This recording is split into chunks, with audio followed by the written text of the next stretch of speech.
নমস্কার বন্ধুরা, কম্পিটিটিভের দুনিয়ায় আপনাদের প্রত্যেককে স্বাগত এবং আপনার সাথে আছি আমি পর্ণদীপ। আর ক্র্যাক WBCS প্রিলিমিনারি 2022 সিরিজের আজ টপিক নাম্বার 4 আমরা 100টি মোস্ট ইম্পর্টেন্ট টপিক নিয়ে আলোচনা করছি, যেখানে আমরা বংশের প্রথম, শেষ এবং শ্রেষ্ঠ রাজা সম্পর্কে আলোচনা করব। কিন্তু এই টপিকটা একটি লেকচারের মাধ্যমে পসিবল নয়। মোটামুটি এই টপিকটা শেষ করতে 3 থেকে 4টি লেকচার লাগবে। ইভেন দেখবেন এই টপিকটা যখন শেষ হবে আপনাদের অ্যানসেন্ট এবং মেডিভেল হিস্ট্রির অর্ধেকের বেশি কিন্তু কভার হয়ে যাচ্ছে। বংশের প্রথম, শেষ, শ্রেষ্ঠ রাজা তার রিলেটেড কিছু নিউজও কিন্তু আমি আপনাদের এখানে শেয়ার করব। চলুন ভিডিওটা শুরু করা যাক। তার পূর্বে আপনারা কিন্তু এই যে WBCS 2022-এর কারেন্ট অ্যাফেয়ার্সের ক্যাপসুল কিনতে পারেন। এখানে দেখতে পারেন কী কী রয়েছে। জানুয়ারি 2021 থেকে ফেব্রুয়ারি 2022-এর সমস্ত current affairs, updated union budget, অর্থাৎ রিসেন্ট যে ইউনিয়ন বাজেট পেশ করা হয়েছে, ইকোনমিক সার্ভে, গভর্নর, সিএম, মিনিস্টারদের একেবারে আপডেটেড লিস্ট এবং WBCS-এর জন্য যে স্পেশাল কারেন্ট অ্যাফেয়ার্স ছিল তার ক্যাপসুল। তো সমস্ত কিছু আপনারা কিন্তু পেয়ে যাচ্ছেন। লিঙ্ক ডেসক্রিপশন বক্সের একেবারে প্রথমে দিয়ে দেবো, ওখান থেকে গিয়ে কিন্তু আপনারা কিনে নিতে পারেন। এই যে প্রাইস দেখতে পাচ্ছেন এবং ডেসক্রিপশন বক্সের একেবারে প্রথমে কিন্তু লিঙ্ক দেওয়া থাকবে। চলুন শুরু করা যাক। তো আমরা প্রথমে হর্ষঙ্ক ডাইনেস্টি থেকে শুরু করব। তো হর্ষঙ্ক ডাইনেস্টি, এটা থেকে আমরা ডিটেলসে কিন্তু এক এক করে দেখবো। অ্যাকচুয়ালি ডিটেলসে বলতে প্রত্যেকটা লাইন বাই লাইন যে কোনো একটা বই ধরে তো তুলে নেওয়া সম্ভব নয়। তো এক্ষেত্রে আমরা প্রথম রুলার দেখব, শ্রেষ্ঠ রুলার দেখব, ওই রুলারদের সময় কিছু ইম্পর্টেন্ট ঘটনা ঘটেছিল কিনা সেগুলোও কিন্তু আমি মুখে আলোচনা করবো। বাকিগুলো আপনারা এখান থেকে দেখতে পাচ্ছেন। যেমন ধরুন হর্ষঙ্ক ডাইনেস্টি, এই যে হর্ষঙ্ক ডাইনেস্টি এর প্রথম রুলার কে ছিলেন? প্রথম রুলার ছিলেন বিম্বিসার।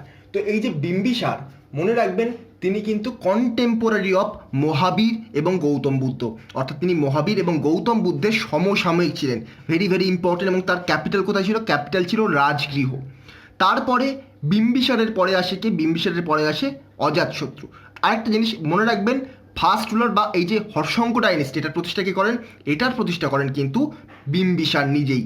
অ্যাকচুয়ালি অনেক জায়গায় অনেক সোর্সে বলা হয় বিম্বিসারের দাদু তিনি কিন্তু প্রতিষ্ঠা করেন এই যে হর্ষঙ্ক ডাইনেস্টি। কোনো কোনো সোর্সে বলা হয় বিম্বিসারের বাবা এটা প্রতিষ্ঠা করেন, কিন্তু অ্যাকচুয়াল যে বেশিরভাগ সোর্স, সবচেয়ে রিলায়েবল যে সোর্সগুলো রয়েছে সেগুলো বলছে বিম্বিসারই কিন্তু এই হর্ষঙ্ক ডাইনেস্টি প্রতিষ্ঠা করে। এবং তার ক্যাপিটাল ছিল কি? তার ক্যাপিটাল ছিল রাজগৃহ। এবং বিম্বিসারের পরে কিন্তু আসে অজাতশত্রু। অজাতশত্রু বিম্বিসারের ছেলে। তো এই অজাতশত্রুর সময়ে কিন্তু প্রথম বুদ্ধিস্ট কাউন্সিল হয়। বুদ্ধিস্ট কাউন্সিল কটা হয়েছিল? টোটাল 4টা হয়েছিল। রা, বই, পাখু, এভাবে আপনারা মনে রাখতে পারেন। রাজগীর, যেটা রাজগৃহতে হয়েছিল প্রথম বুদ্ধিস্ট কাউন্সিল। তারপরে বৈশালীতে হয়েছিল, সেকেন্ড হয়েছিল কোথায়? বৈশালীতে। আর থার্ড কোথায় হয়েছিল?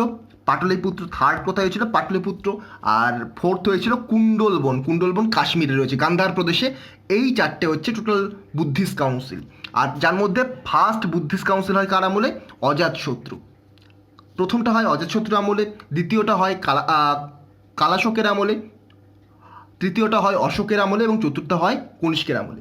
এবং ফাইনাল এবং শেষ রাজা ছিলেন এই যে হর্ষঙ্ক ডাইনেস্টির, তিনি হচ্ছেন উদয়ন। উদয়ন ছিলেন শেষ রাজা। মনে রাখবেন উদয়ন তিনি কিন্তু পাটলিপুত্র। পাটলিপুত্রে তার ক্যাপিটালকে স্থানান্তরিত করেন। রাজগৃহ থেকে ক্যাপিটাল পাটলিপুত্রে নিয়ে যান। আর পাটলিপুত্র বর্তমানে কিন্তু পাটনাতে রয়েছে। মনে রাখবেন পাটলিপুত্র বর্তমানে বিহারের পাটনা, যেটা সেই এরিয়াটাকে বলা হয় পাটলিপুত্র। তো এই হচ্ছে হর্ষঙ্ক ডাইনেস্টি। হর্ষঙ্ক ডাইনেস্টিকে সাকসিড করে কি? হর্ষঙ্ক ডাইনেস্টির পরে আসে শিশুনাগ ডাইনেস্টি। শিশুনাগ ডাইনেস্টির প্রথম রুলারকে? শিশুনাগ। শিশুনাগ ডাইনেস্টির প্রথম রুলার ছিলেন শিশুনাগ। তো অ্যাকচুয়ালি শিশুনাগ কিন্তু তার ক্যাপিটাল বৈশালীতে ট্রান্সফার করেন। ক্যাপিটাল কোথায়? বৈশালীতে ট্রান্সফার করেন। এবং অবন্তীকেও কিন্তু একটা পার্ট বানান, কারণ মগধ নিয়ে আমরা আলোচনা করছি, তো মগধের একটা পার্ট কিন্তু বানান এবং বৈশালীকে তারা ক্যাপিটালে স্থানান্তরিত করেন আর অবন্তীকে মগধের সাথে যুক্ত করেন। তারপরে আসে কালাশক। কালাশক কিন্তু খুব ইম্পর্ট্যান্ট, কারণ আমি একটু আগে বললাম যে বুদ্ধিস্ট কাউন্সিল হয়েছিল, তার মধ্যে সেকেন্ড বুদ্ধিস্ট কাউন্সিল, প্রথমটা হয়েছিল অজাতশত্রুর আমলে, সেকেন্ডটা হয়েছিল কিন্তু এই যে কালাশোকের আমলে। সেকেন্ড বুদ্ধিস্ট কাউন্সিল হয়েছিল এই কালাশোকের আমলে। তো এই জন্য কিন্তু এটা ইম্পর্টেন্ট কালাশক। নেক্সট দেখবো, এরপরে আসে নন্দ ডাইনেস্টি। নন্দ ডাইনেস্টি খুব ইম্পর্টেন্ট, তার কারণ নন্দ ডাইনেস্টি দেখুন স্পেশালি দুটো রাজা ইম্পর্টেন্ট, মহাপদ্মনন্দ এবং ধননন্দ। মহাপদ্মনন্দ নন্দ ডাইনেস্টির প্রতিষ্ঠা করেন এবং শেষ রাজা ছিলেন ধননন্দ।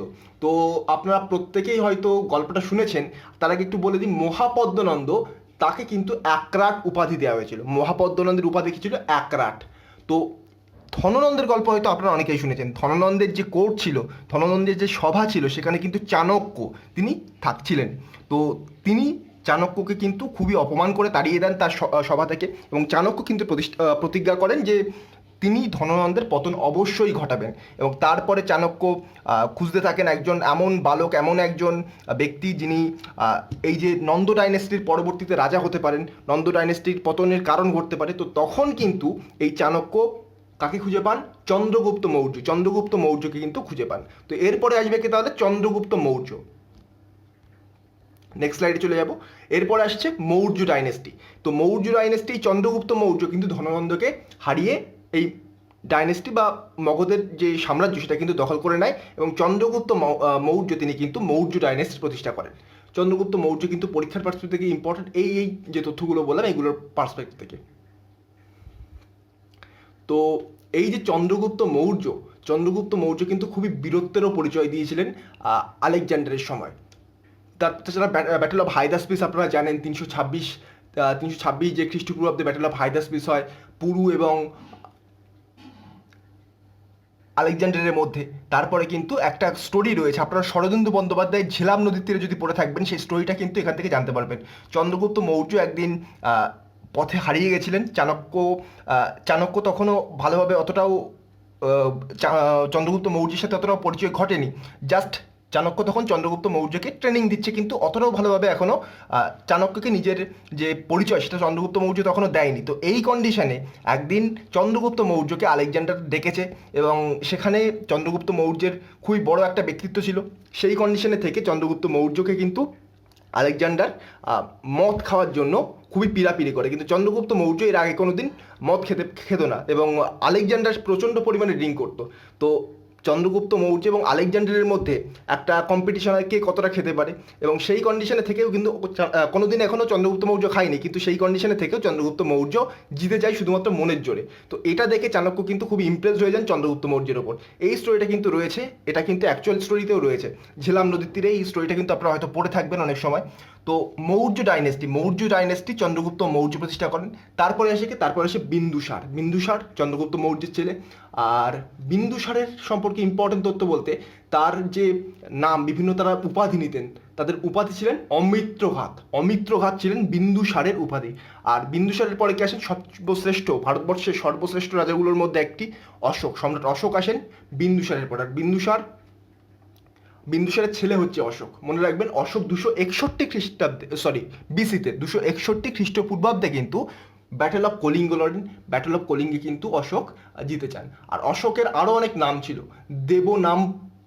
দেবনামপ্রিয়, তারপর প্রিয়দর্শী, এগুলো কিন্তু অশোকের এক একটা নাম, কারণ দেবতার সবচেয়ে প্রিয় ব্যক্তি অশোক নিজেকে এরকমভাবে উপাধি দিয়েছিলেন। তো মনে রাখবেন, অশোক ভেরি ভেরি ইম্পর্টেন্ট। আর অশোকের আমলেই কিন্তু থার্ড বুদ্ধিস্ট কাউন্সিল হয়। বুদ্ধিস্ট কাউন্সিলের মধ্যে থার্ড বুদ্ধিস্ট কাউন্সিল অশোকের আমলেই কিন্তু ঘটে। তো এই যে থার্ড বুদ্ধিস্ট কাউন্সিল অশোকের আমলে ঘটে, ঠিক আছে, কিন্তু আপনাদের এটা মনে রাখা দরকার, এই যে বুদ্ধিস্ট কাউন্সিলগুলো হচ্ছে, তাহলে বুদ্ধ সম্পর্কে আপনাদের তথ্য জানা দরকার। সেটা আমরা অন্য লেকচারে আলোচনা করব। তবে এটা জেনে রাখুন, বুদ্ধের যে ধর্মগ্রন্থ, বৌদ্ধদের যে গ্রন্থ ত্রিপিটক, এই ত্রিপিটক কিন্তু পালি ভাষায় লিখিত। এটা কিন্তু ভেরি ভেরি ইম্পর্টেন্ট। নেক্সট রয়েছে অশোকের পরে কিন্তু বৃহদ্রথ। অশোকের সময় প্রচুর ইম্পর্টেন্ট ঘটনা ঘটেছিল, সেগুলো আমরা পরবর্তী লেকচারে দেখব। কিন্তু এখান থেকে আমরা শুধুমাত্র বেস্ট রুলার, প্রথম রুলার এবং কিছু ইম্পর্টেন্ট ফ্যাক্ট জেনে রাখছি। নেক্সট শুঙ্গ ডাইনেস্টি প্রতিষ্ঠা করেন পুষ্যমিত্র শুঙ্গ কিন্তু শুঙ্গ ডাইনেস্টির প্রতিষ্ঠা করেন। অ্যাকচুয়ালি বৃহদ্রথ অতটাও গুরুত্বপূর্ণ বা অতটা শক্তিশালী রাজা ছিলেন না, তো সেই জন্য বৃহদ্রথকে পরাজিত করে এই পুষ্যমিত্র শুঙ্গ বৃহদ্রথের জায়গায় দখল করে। এবং এই পুষ্যমিত্র শুঙ্গ এই সময় কিন্তু পতঞ্জলি, আপনারা শুনেছেন পতঞ্জলি নামটা, পতঞ্জলি মহাভাষ্যের রচনা করেন। পতঞ্জলি পুষ্যমিত্র শুঙ্গের সময় মহাভাষ্যের রচনা করেন। তারপর আসছে অগ্নিমিত্র, এটা খুবই ইম্পর্টেন্ট। কোন পার্সপেক্টিভ? কালিদাসের একটা ড্রামা রয়েছে, তার নাম কি? মালবিকা অগ্নিমিত্রম নামে কালিদাসের একটা ড্রামা রয়েছে। সেটা কিন্তু এই যে অগ্নিমিত্র, শুঙ্গ ডাইনেস্টির দ্বিতীয় রুলার অগ্নিমিত্র, এর নিয়েই কিন্তু রচনা। তো স্টোরিটা কি আমি ছোট্ট করে একটু বলে দিচ্ছি। তো অগ্নিমিত্র একজন রাজা ছিলেন, খুব বিলাসবহুল একজন রাজা ছিলেন, বিলাসপ্রেমী রাজা ছিলেন। তার একজন রানী ছিল, এবং একদিন একটা ছবি দেখে এই রাজা, একটা তার যে কোর্ট, সেই কোর্টে যে নৃত্যকী তাকে কোনো দিন দেখেনি, কিন্তু রানীর কোর্টের যে নৃত্যকী তার একটা ছবি দেখে রাজা, দেখে একবারে পুরো প্রেমে পড়ে যায়। এবং সেই সময় সেই রাজা মন্ত্রীর সাথে পরামর্শ করে কিভাবে ওই যে মালবিকা, ওই যে নৃত্যকী, তার সাথে আলাপ করা যায়, কিভাবে সেই মালবিকাকে বিয়ে করা যায়, এরকমভাবে প্ল্যান করতে থাকে। কিন্তু এই যে রানী, রাজার যে রানী ছিল, সেই রানী বারবার বাধা দিতে থাকে, কখনোই সামনে আসতে দেয় না। কিন্তু ফাইনালি অবশেষে এই যে মালবিকার সাথে কিন্তু এই যে অগ্নিমিত্রের বিয়ে হয়। এইটা নিয়েই কালিদাসের রচনা রয়েছে, মালবিকা অগ্নিমিত্রম। তো মনে রাখবেন, এটা কিন্তু খুব ইম্পর্টেন্ট, পরীক্ষার জন্য ইম্পর্টেন্ট, পরীক্ষায় কিন্তু বারবার প্রায়শই জিজ্ঞাসা করা হয়ে থাকে। তারপরে আছে অগ্নিমিত্রের পরে রয়েছে দেবাদূতি, তারপরে রয়েছে কান্ন ডাইনেস্টি। কান্ন ডাইনেস্টি বাসুদেবা রচনা করেন, বাসুদেবা প্রতিষ্ঠা করেন কান্ন ডাইনেস্টি। ইম্পর্টেন্ট, মোটামুটি ডিরেক্টলি জিজ্ঞাসা করা হয়, অতটাও ডেপথে যায় না। কান্ন ডাইনেস্টি বাসুদেব রচনা প্রতিষ্ঠা করেন। নেক্সট দেখবো গুপ্ত ডাইনেস্টি। গুপ্ত ডাইনেস্টির প্রথম বা ফাউন্ডারকে, গুপ্ত ডাইনেস্টির ফাউন্ডার হচ্ছেন শ্রীগুপ্ত। শ্রীগুপ্তের পরে রয়েছে চন্দ্রগুপ্ত ওয়ান। চন্দ্রগুপ্ত ওয়ানের পরে রয়েছে সমুদ্রগুপ্ত। তো চন্দ্রগুপ্ত ওয়ান সম্পর্কে একটা তথ্য বলবো। তো চন্দ্রগুপ্ত ওয়ান কিন্তু লিচ্ছবি প্রিন্সেস কুমার দেবীকে বিয়ে করেন, এটা কিন্তু পরীক্ষার জন্য ইম্পর্টেন্ট। এবং তিনি গুপ্ত এরাও স্টার্ট করেন 319 সিইতে। আর চন্দ্রগুপ্ত ওয়ান বা প্রথম চন্দ্রগুপ্ত, তিনি কিন্তু অ্যাকচুয়াল গুপ্ত ডাইনেস্টির ফাউন্ডার বলে অনেক সোর্স থেকে জানা যায়, কিন্তু অ্যাকচুয়ালি শ্রীগুপ্ত প্রতিষ্ঠা করেন, কিন্তু অনেক সোর্স থেকে বলা যায় চন্দ্রগুপ্ত ওয়ান তিনিই প্রকৃত প্রতিষ্ঠাতা এই গুপ্ত ডাইনেস্টির। সমুদ্রগুপ্ত, সমুদ্রগুপ্ত একজন অন্যতম রুলার ছিলেন এই যে গুপ্ত ডাইনেস্টির। তো তাকে বলা হতো নেপোলিয়ন অফ ইন্ডিয়া, তাকে নেপোলিয়ন অফ ইন্ডিয়া বলা হতো। আর তিনি কিন্তু কয়েন দিয়ে বীণা বাজাতে পারতেন, এত সুন্দর তিনি আর্টের প্রতি এত ঝোঁক ছিল যে তিনি কয়েন দিয়েও কিন্তু বীণা বাজাতে পারতেন। তাছাড়া এলাহাবাদ যে পিলার ইনস্ক্রিপশন, সেটাও কিন্তু সমুদ্রগুপ্তকে নিয়ে লেখা। তাছাড়া এখানে চন্দ্রগুপ্ত টু দেখতে পাচ্ছেন, চন্দ্রগুপ্ত টু সমুদ্রগুপ্তের পরে আসে। তো চন্দ্রগুপ্ত টু এর টাইটেল ছিল বিক্রমাদিত্য, পরীক্ষা ডিরেক্টলি কোশ্চেন চলে আসে। চন্দ্রগুপ্ত টু এর টাইটেল ছিল বিক্রমাদিত্য। আর তিনি কিন্তু প্রথম সিলভার কয়েন ইস্যু করেন, প্রথম সিলভার কয়েন ইস্যু করেন কে? চন্দ্রগুপ্ত টু, এবং তার টাইটেল ছিল বিক্রমাদিত্য। আর তার আয়রন পিলার ইনস্ক্রিপশনে কিন্তু দিল্লিতে রয়েছে। তারপরে আসেন কুমারগুপ্ত। কুমারগুপ্ত, তার টাইটেল ছিল মহেন্দ্রাদিত্য। কুমারগুপ্তের টাইটেল ছিল মহেন্দ্রদিত্য। আর তিনি ছিলেন ফাউন্ডার অফ নালন্দা ইউনিভার্সিটি। কুমারগুপ্তই কিন্তু নালন্দা ইউনিভার্সিটি ফাউন্ড করেন। Very very important. আমি গতবার আমার যে ক্যাপসুল ছিল সেখানে আমি এই যে কুমারগুপ্ত, নালন্দা ইউনিভার্সিটি আর যে বিক্রমশিলা, দুটোই দিয়ে দিয়েছিলাম। আর গতবার কিন্তু কোশ্চেন এসেছিল, সেখান থেকেই কিন্তু কোশ্চেন এসেছিল। একটি কোশ্চেন আপনারা কিন্তু কমন পেয়ে গেছিলেন এখান থেকে। এরকম কিন্তু ক্যাপসুলের থেকে প্রচুর কোশ্চেন আপনারা ডিরেক্টলি কমন পাবেন, ইনডিরেক্টলি কমন পাবেন। তো অবশ্যই কিন্তু ওগুলো কিনতে ভুলবেন না। নেক্সট কুমারগুপ্ত। কুমারগুপ্ত আমি একটু আগে কি বললাম, আরেকবার রিপিট করে যাচ্ছি। কুমারগুপ্তর টাইটেল ছিল মহেন্দ্রাদিত্য, এবং তিনি নালন্দা ইউনিভার্সিটি ফাউন্ড করেন। আর তিনি বিলসাদ যে ইনস্ক্রিপশন রয়েছে সেটাও কিন্তু কুমারগুপ্তকে নিয়ে। তাছাড়া স্কন্দগুপ্ত ইম্পর্টেন্ট, কুমারগুপ্তের ছেলের নাম স্কন্দগুপ্ত। স্কন্দগুপ্ত কিন্তু তিনি হুনদের পরাজিত করেন। স্কন্দগুপ্ত হুনদের পরাজিত করেন, সেই জন্য তাকে বলা হয় হুনদের ধ্বংসকারী কিন্তু বলা হয়।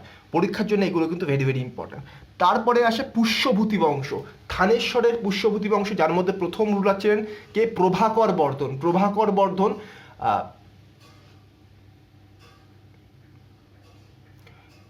বর্ধন আর তারপরে আসে হর্ষবর্ধন। তো মনে রাখবেন, প্রভাকর বর্ধন কিন্তু হর্ষবর্ধনের বাবা নয়, প্রভাকর বর্ধন হর্ষবর্ধনের দাদার নাম। তো তিনি কিন্তু রাজশ্রীকে বিয়ে করেন, এবং পরবর্তীকালে হর্ষবর্ধনের বোন তাকে কিন্তু বিয়ে করেন, যেটা হচ্ছে মৌখুরি রুলার গ্রহবর্মন।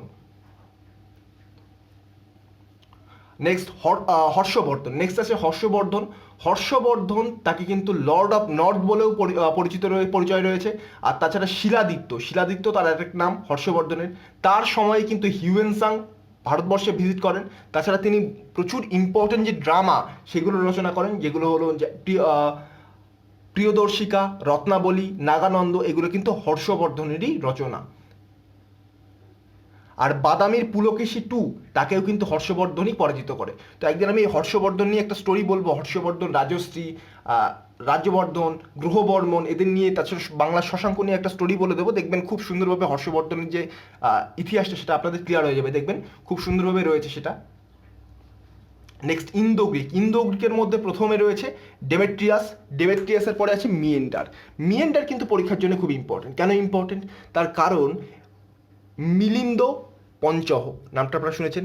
মিলিন্দ পঞ্চহ একজন বৌদ্ধিস্ট বলতে পারেন বুদ্ধ ধর্মের যে উপাসক তার নাম ছিল নাগসেনা। তো নাগাসেনা বা নাগসেনা তার থেকে এই যে মিলিন্দ বা মিয়েন্ডার যে পরামর্শগুলো নেন বৌদ্ধ ধর্ম রিলেটেড, সেটাই কিন্তু মিলিন্দ পঞ্চহ নামে পরিচিত। এবং তিনি কিন্তু নাগসেনের দ্বারাই কিন্তু বৌদ্ধ ধর্মের প্রতি অবলম্বিত হন। নেক্সট কুষাণের প্রথম রাজা কাজুলা কথফিসিস, তারপর রয়েছে ভীমা কথফিসিস, তারপর রয়েছে কনিষ্ক। সবচেয়ে ইম্পর্টেন্ট হচ্ছে কনিষ্ক, সেটাই কিন্তু ইম্পর্টেন্ট পরীক্ষার জন্য, কনিষ্ক থেকে পরীক্ষায় কোশ্চেন আসে। তো কনিষ্ক সময় কিন্তু ফোর্থ বৌদ্ধিস্ট কাউন্সিল তৈরি হয়। এছাড়াও বৌদ্ধিজম কিন্তু দুটো ভাগে বিভক্ত হয়ে যায় এই কনিষ্কের আমলে, হিনজান আর মহাযান। হিনজান মহাযান কবে ভাগ হয়? কনিষ্কের আমলে। এবং সেখানে কিন্তু ফোর্থ বৌদ্ধিস্ট কাউন্সিল হয় কনিষ্কের আমলেই। তাছাড়া কনিষ্ক কিন্তু 78 অব্দ থেকে কিন্তু একটা নতুন শাখা এরা শুরু করে, সেটাও কিন্তু পরীক্ষার জন্য ইম্পর্টেন্ট। তো আমরা তারপরে কনিষ্কের পরে আসে বাসুদেব। বাসুদেব 2 অতটা আচ্ছা 1 নয়, এটা বাসুদেব 2 হবে, তো অতটা ইম্পর্টেন্ট নয়। আমরা নেক্সট ডে বাকিগুলো আলোচনা করবো। মোটামুটি নর্থ ইন্ডিয়ার কিছু ইম্পর্টেন্ট রয়েছে, আমাদের ইস্ট ইন্ডিয়ার কিছু ইম্পর্টেন্ট রয়েছে, সেগুলো কিন্তু আমরা এক এক করে ইম্পর্টেন্ট আলোচনা করবো। দাক্ষিণাত্যেরগুলো শুধুমাত্র একটা লেকচার আলোচনা করবো, কারণ দাক্ষিণাত্যটা সবচেয়ে বেশি ইম্পর্টেন্ট। পরীক্ষায় দাক্ষিণাত্য থেকেই কিন্তু সবচেয়ে বেশি কোশ্চেন আসে, কিন্তু দাক্ষিণাত্য সবচেয়ে কঠিন এবং মনে রাখাও কিন্তু কষ্টকর। তো আমরা কিন্তু দাক্ষিণাত্য পরবর্তী দিন আলোচনা করব। এই ছিল আজকের ভিডিও। যদি ভিডিওটা ভালো লেগে থাকে, এই ধরনের ভিডিও আরও পাওয়ার জন্য চ্যানেলটিকে সাবস্ক্রাইব করবেন, পাশে থাকা বেল আইকনটিকেও প্রেস করতে ভুলবেন না। আজকের মতো গুড বাই, পরবর্তী ভিডিওতে আপনার সাথে আবার দেখা হবে। Thank you.